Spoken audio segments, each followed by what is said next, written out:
Welcome to another episode of the AMSC podcast. In this episode, David Howey sits down and discusses the MSAF tool, the multi-source assessment and feedback tool that so many of us have seen had to do as a requirement for PME, or perhaps received emails from our colleagues, former colleagues, requesting that we provide feedback. We'll discuss why that's important and how the tool has improved over the last few years. Greetings and welcome. And on today's edition of the AMSC podcast, we're going to talk primarily about something called the MSAF, which is the Multi-Source Assessment and Feedback Program that's sponsored by the Center for Army Leadership. And today we've got two folks that are going to help us understand this program. And one is an old friend of mine, Mr. Chuck Eberth, and the other one is a gentleman from Redstone, Mark. And Mark, what's your last name? Mark Bartholf. Okay, Mark Bartholf. So I'm going to ask these two gentlemen if they can just talk to us a little bit about who they are. And we'll start with you, Chuck, since you're here at Fort Leavenworth, about MSAF, what it is, what it's supposed to do, and maybe how it can be helpful for any Army leader out there. Okay, thank you. As Dave said, my name is Chuck Eberth. I'm with the Center for Army Leadership located at Fort Leavenworth, and I work on the MSAF program. MSAF is the Multi-Sourcement Assessment and Feedback Program, and it is a program with several subset programs. So MSAF has morphed over the years. Originally, it started out as a self-assessment tool that was used out at NTC to help assess leadership as people came out of the box. Over the years, MSAF has grown.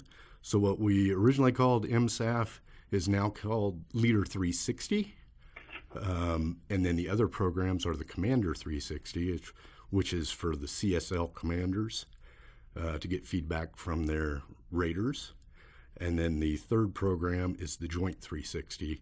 So those military people serving in joint assignments can get assessment feedback from their raiders and other branches or sister services. Mark, would you like to? Well, the portion that I support, Chuck and the Center of Army Leadership MSAF program, is with coaching. So as the leaders go through and they get their individual feedback report, coaches like myself are available to assist them in the interpretation and in their development. Yes, I'm with the overarching MSAF program. Mark is specifically the coaching aspect of the Leader 360 and the Commander 360. Primarily, the Leader 360 is anyone that's in a leadership position, whether it be military or civilian. So it is open to both uniform and civilian. The Commander 360 are those commanders that are on the CSL list, and that's a select group, whereas Leader 360 is inclusive as opposed to, what's the word I'm looking for? Exclusive. And so I wanted to ask a question because I've done the MSAF. I've not done one on myself, but I've done one on peers and supervisors, people that supervise me.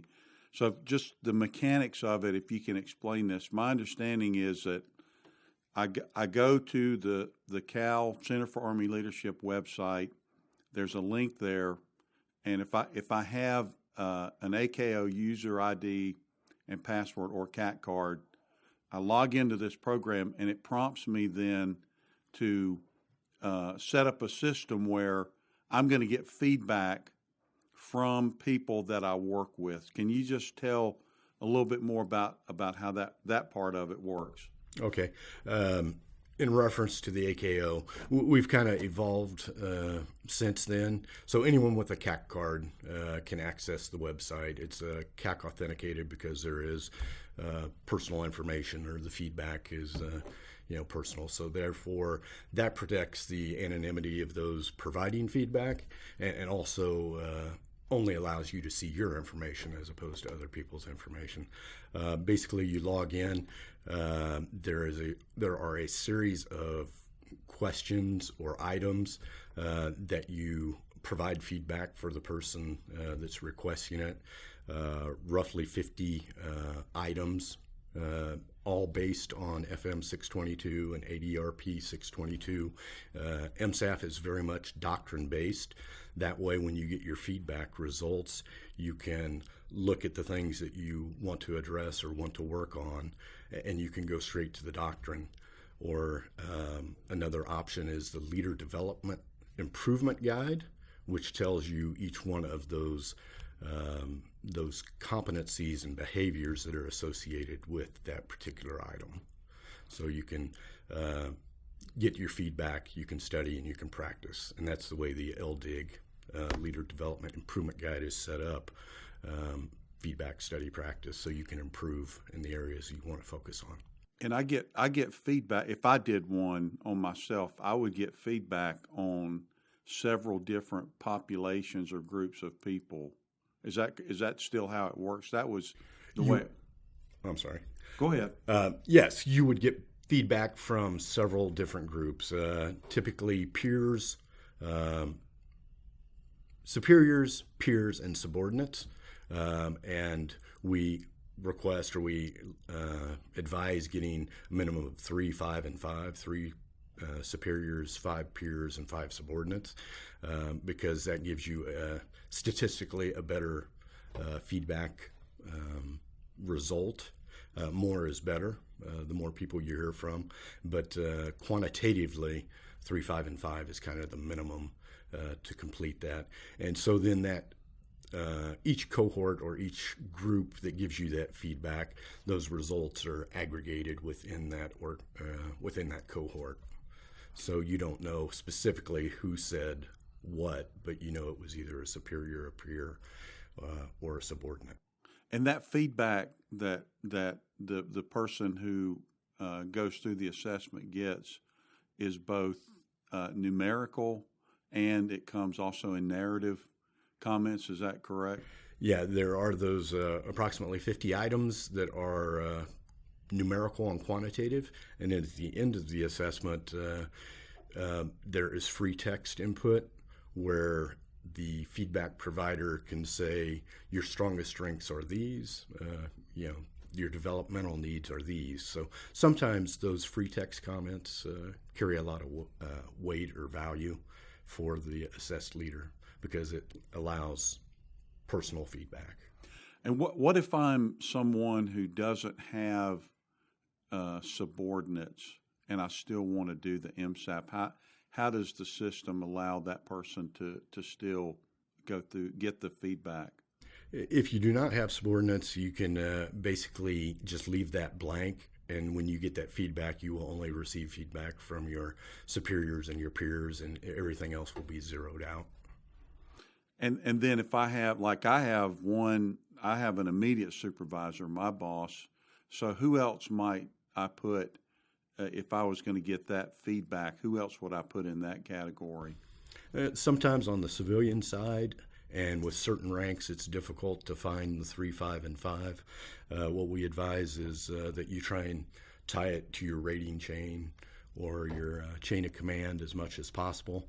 But if that's not feasible, that you can go outside of your immediate chain of command. For a green suitor, possibly, to another battalion or a sister company or something like that, or possibly even your raiders, raider for a superior. But it's all with you are the one that knows best, who sees you daily and can provide you with adequate feedback. And I guess it goes without saying, but the people I want to select are people that I believe are going to give me candid and useful feedback, not just somebody to tell me, make me feel good about myself. Yeah, that's a very good, important. If you're cherry picking people that are going to make you feel good, you're not getting the benefit of the assessment. You want to select people that will provide candid and honest feedback so you know what to work on or what to improve upon. And then the other thing I wanted to ask you, Chuck, is once the feedback comes back to the user, who gets that? So all this information exists somewhere in a server somewhere. Who gets access to that? The only one that has access to the aggregated report, which we call the IFR, Individual Feedback Report, is the assessed leader. So that is your or their personal property. You don't have to share that with anyone. Your rater or your boss cannot ask to see your IFR. It's yours, and no one else has access to it. It's a self-development tool, not an assessment tool. That's an important part of the program. It's to make people better, not to evaluate them. So my supervisor could say, I recommend that you do an MSAF, and that's kind of fair game to recommend that you do it, but they're not supposed to ask to see the results after the fact. Correct. Unless the user chose to share them with people. And there are benefits from sharing them. If you need resources or you need help in an area, who better than your boss to get those resources for you if you need to go to a school or something that you put down in your individual development plan. Your IDP as a civilian. In the MSAF program, we call it an ILDP, very similar to the civilian IDP. And then once I get that feedback, the way I understand the program, then I have an opportunity to get some one-on-one coaching or help interpreting, and that's where, Mark, I believe that's where your side of the equation comes in. Can you just tell us a little bit about how that works and what the benefits are for the user after they get that kind of raw data and what your folks do with it? Sure, David. I'd love to help. To add on to what Chuck was saying, so all of this is foundational within the Army doctrine. So we know the terms that the ADP 622 Army Leadership, ADRP 622 FM 622, which is leader development. But I'd also refer people to AR 600-100, which is Army Profession and Leadership Policy, which was recently updated last year. And the reason I bring it up is because it's within the self-development domain. I, after coaching hundreds of people, start off with you need to prepare. So you need to dig into some of this if you haven't seen it lately. For a lot of Army leaders, whether it's military, civilian, it doesn't matter to us. They're all Army leaders. They haven't really seen it since they were in their last school, in the schoolhouse. So we ask them to prepare a little bit because kind of getting to your point, when you're in an organization that is not perfectly hierarchical, that would give you the 3, 5, and 5 superiors, peers, and subordinates that Chuck mentioned, we encourage you to look into the Army Leadership Requirements Model, so the attributes and the competencies, and think about who do you interact with that can provide you a feedback on different competencies. So, for example, extending influence beyond the chain of command. It's very difficult for a subordinate to provide that sort of feedback. But if you work outside of your organization to some other organization, that person can help you. Now, are they a superior? Probably not, but they probably are a peer, or at least you can bucket them in that list. So as you finish the report, or as the report is finished and you receive the feedback, you have access to the individual feedback report. In that same page, there's a button there that says Request Coaching, and that email is generated, and it comes to us, and we assign you one of the coaches that we have available within our pool of coaches. And so when you said the example that you gave was extend influence beyond the chain of command, and you just had me thinking, my boss, my supervisor, he has peers, and so and I interact with them, and I work with the people that I consider to be my boss's peers, and so if I'm looking for feedback about that dimension, maybe that would be a source that I could go to identify those people. They could tell me how well I am at extending influence, not just to my boss, but to another organization in the bigger picture organization.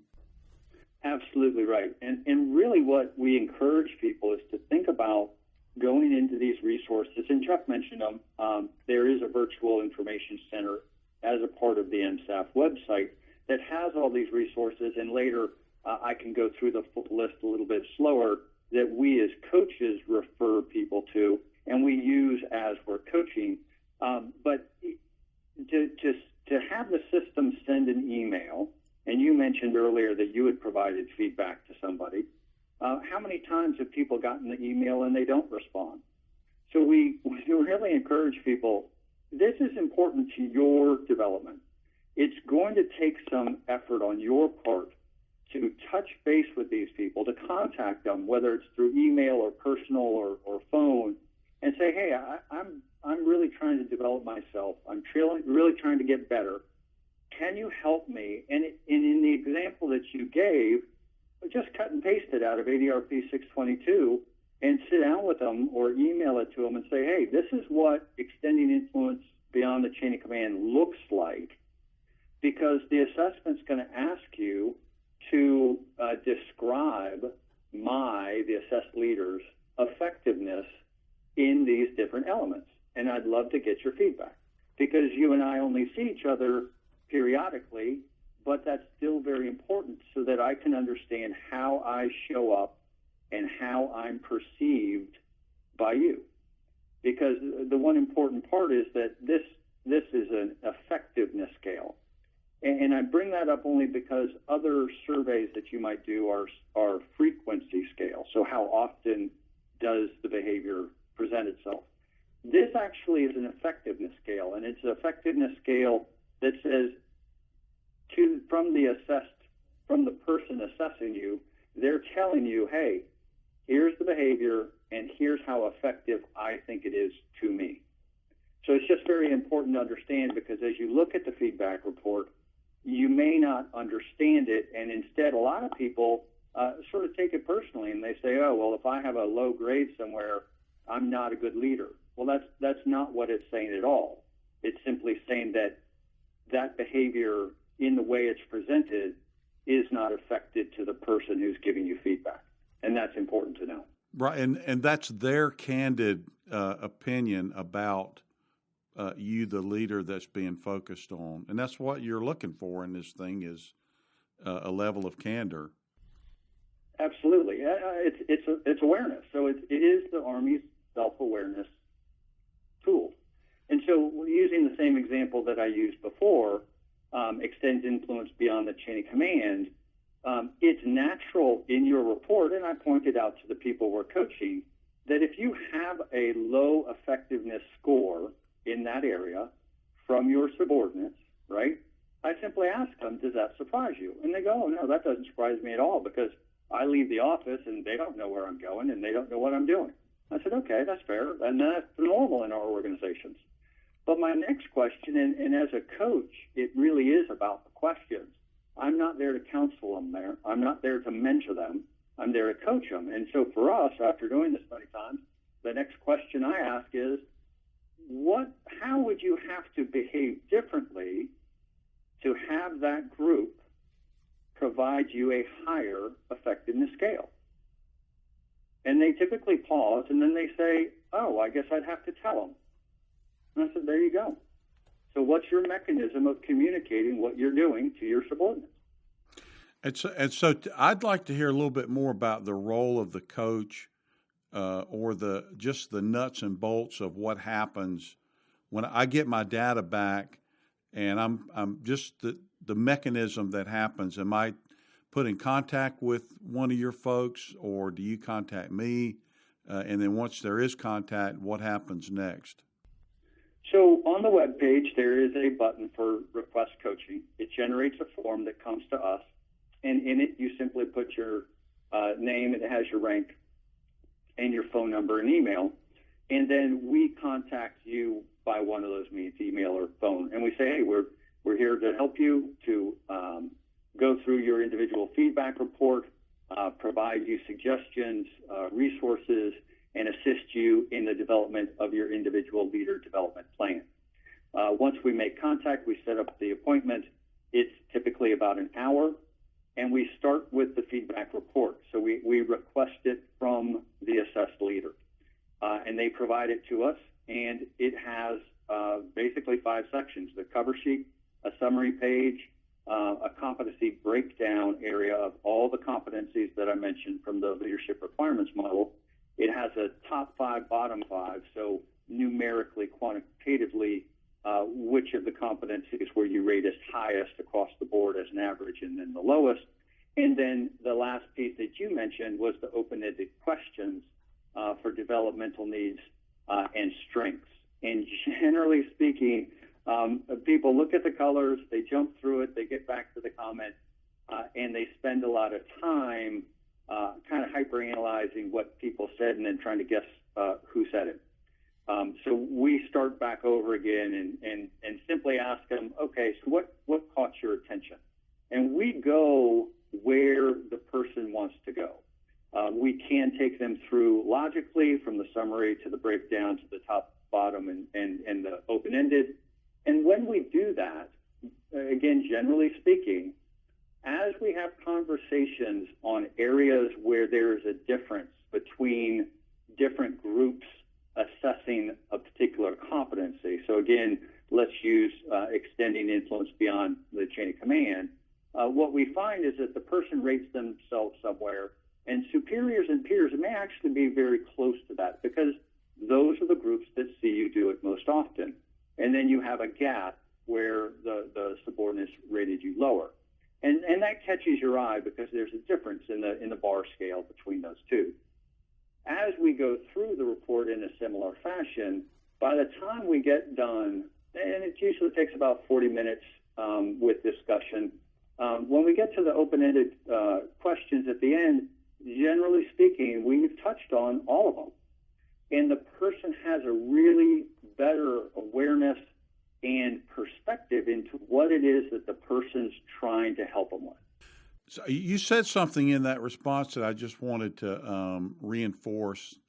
You said that the assessed leader is contacted and offered the coaching, and then they make the decision as to whether they're going to send their assessment to the coach. So it doesn't automatically go to your side of the house. They have to do that themselves to give you access to what was said about them. That is correct. We as coaches have no access within the system, and sometimes we'll have people that may have a difficult time getting it for some reason, and we have the MSAF help desk email and phone number, and we know them, and we help connect the assessed leader to the people that actually have system access for it and can help them pull it down. And to what degree do you see people either trying to explain away what was said or to maybe not accept the things that were said, or to justify the things that are said? Is that kind of a human natural reaction to some of the comments that they get? Well, it absolutely is. So one of the big things is confirmation bias. So the way that we think, our perceptions of ourselves and others, a lot of times they'll look for indicators to confirm what they already think. And that happens both within these individual feedback reports, but that's the first thing we talk about with the Commander 360, because that's a little bit different. We're coaching the rater of the assessed person rather than the assessed leader. So that's a little bit different. But again, what applies is, and I just had a conversation the other day where somebody started into it, and I said, well, what do you think? What would you read into it? And it was just a confirmation of the way they already thought. And so for me as a coach, it was the open-ended questions that I came back to them with to kind of dig into that a little bit. Say, okay, so why is it that you think that? And we went from there. So yes, confirmation bias is a big one just off the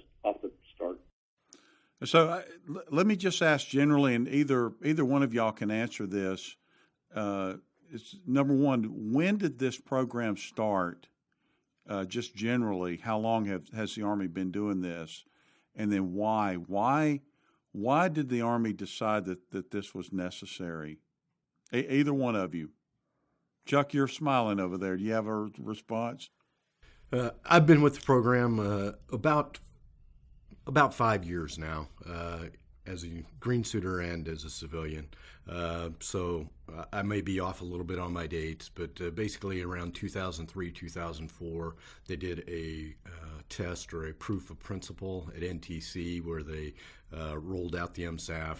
Rather than back then, it was not an online assessment. We sent a team of contractors out there with laptops, and they caught people as they were coming out of the box, and they did the very similar assessment. The items or the questions have been whittled down over the years to make it shorter.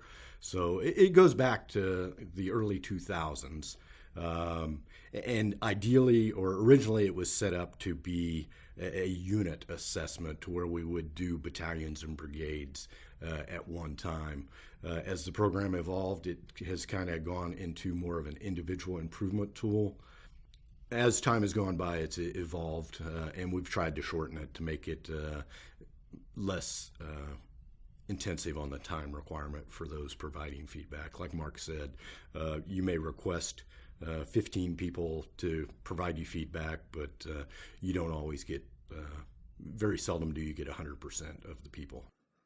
And then if you want to talk about why you think the Army did that, what need was there, or another thing to talk about maybe is the benefits, especially from the coaching standpoint that you see from the program. What is the goodness that goes back into the force from this program?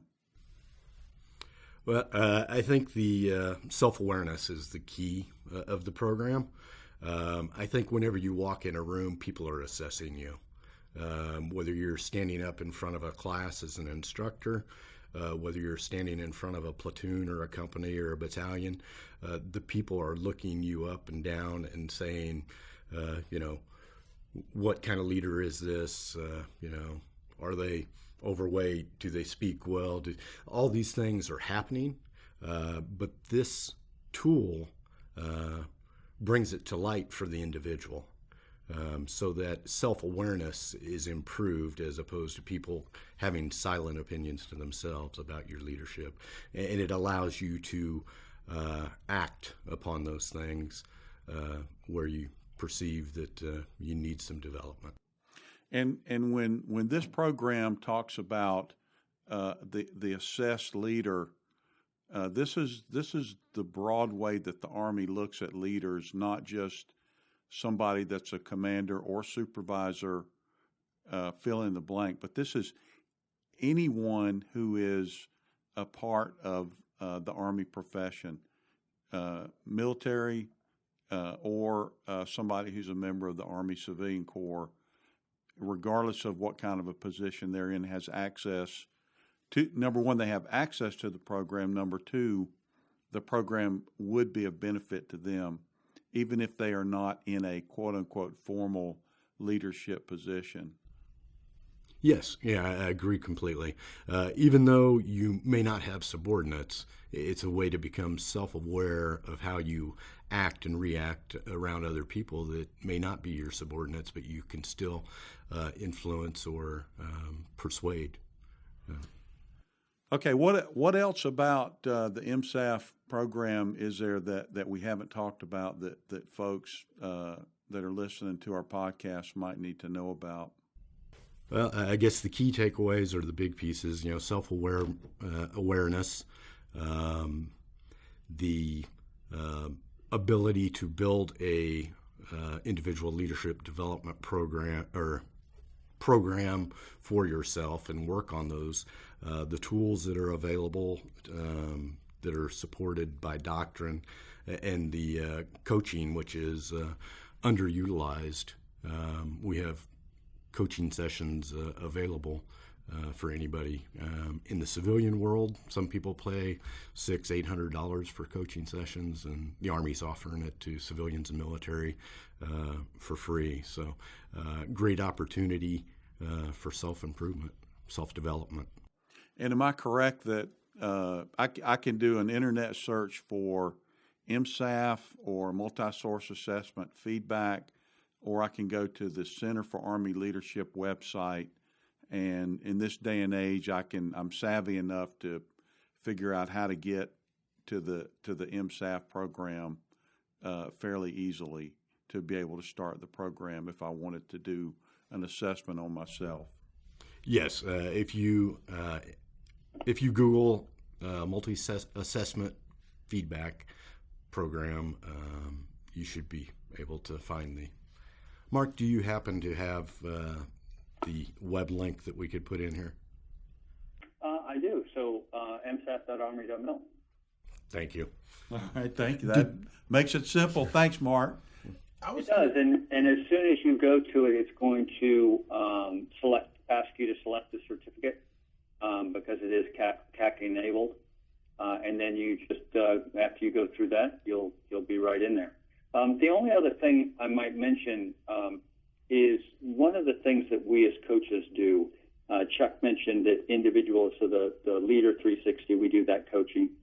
We support units when they do a unit event because a unit event creates a unit feedback report. And what it does is it aggregates all the individuals into a report itself. Now, when we sit down with an organization, and we've done it a number of times, the focus there is the command team and FM 622 leader development. So their leader development plan or their civilian acculturation plan within their organization, because we work with Army civilian organizations as well and civilian leaders across the board.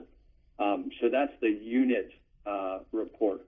The other thing that we also do is working closely with TRADOC and the non-commissioned officer development group out of TRADOC is we work with TRADOC instructors, NCO instructors at their PME locations on MSAF coaching, because again, I always work off of the regulations and the references so that you have the foundation and can go back and look at it. So AR 600-100 again lays out that the instructors, the individual is going to any PME school, whether it's non-commissioned officer, or civilian. There is a requirement for you to fill out, to go through into the system, MSAF, and do a Leader 360 and bring that with you to the school. So that's laid out in our Army regulation. The instructors then are supposed to be able to assist those Army leaders with the interpretation of the report. So our training is with those instructors.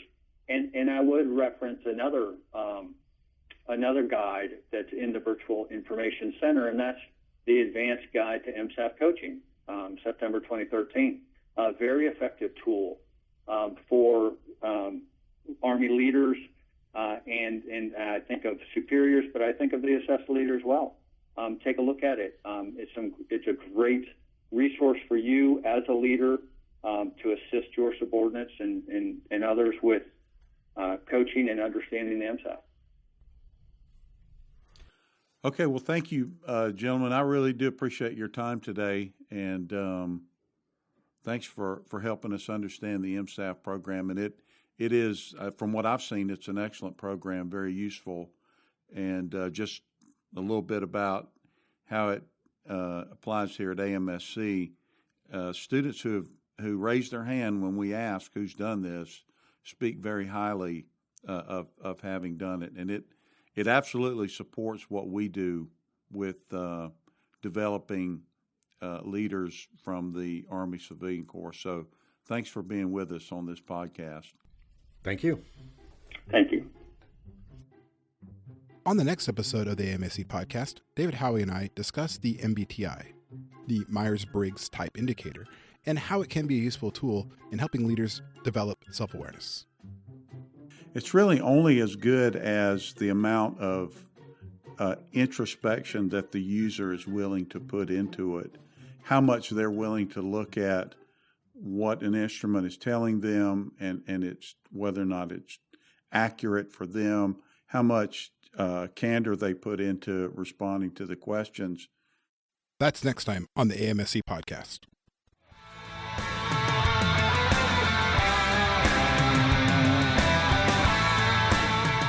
And we welcome your feedback. Please write us at usarmy.leavenworth.tradoc.mbx.amsc-podcast@mail.mil, or you can just write us at amscpodcast@gmail.com.